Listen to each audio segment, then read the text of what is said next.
Hello, everyone, and welcome to another series of Oahu through my lenses. This is video presentation 5 for CM320, and for this video, I will be talking about activism. Uh, for example, I will be talking about the origin of the movement, the role that social media played, how effective the movement was, and any role it played in any of these steps. Um, for this example, I chose the hashtag Stop Asian Hate.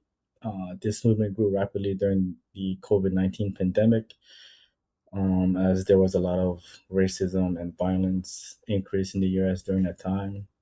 It became really significant because it became a tool for storytelling, public awareness, and a community outreach. For my example, it will be on the description below if you want to go ahead and check that out. So, for the origin of the movement, it was created during the COVID-19 pandemic because the fact that there was a lot of Asian harassment and violence increased during that time. The community leaders saw what was going on and needed to document what was going on and make it everyone to see. So, according to the API Hate, the movement was created in the year 2020, and their first goal during that time was to create a reporting center so that people can report incidents that were being ignored.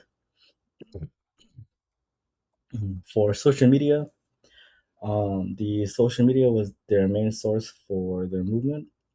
The hashtag Stop Asian Hate gave the community a simple, shareable phrase to connect with.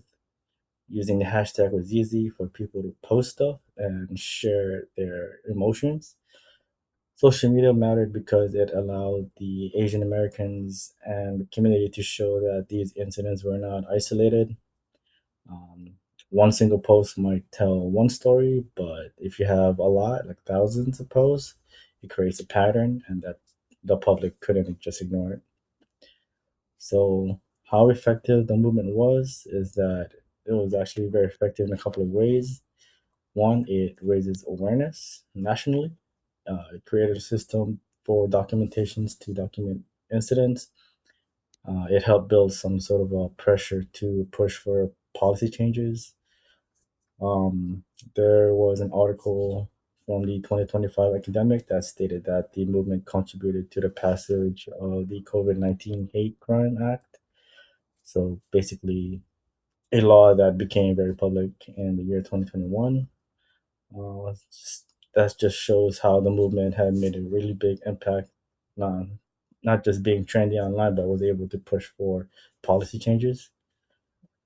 And so for the steps, I think emotions, public, and stories were the most strongest part of the movement.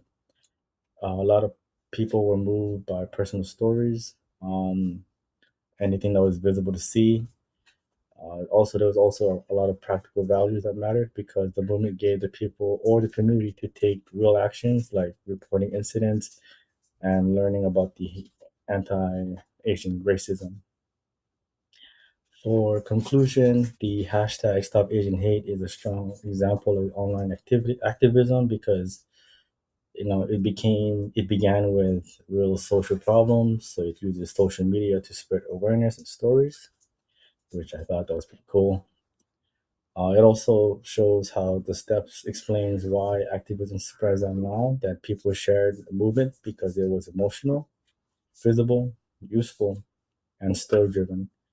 Uh, Overall, it wasn't just a hashtag. It became a way for people to document harm, demanded policy change, and support of a bigger community. That's it for this presentation.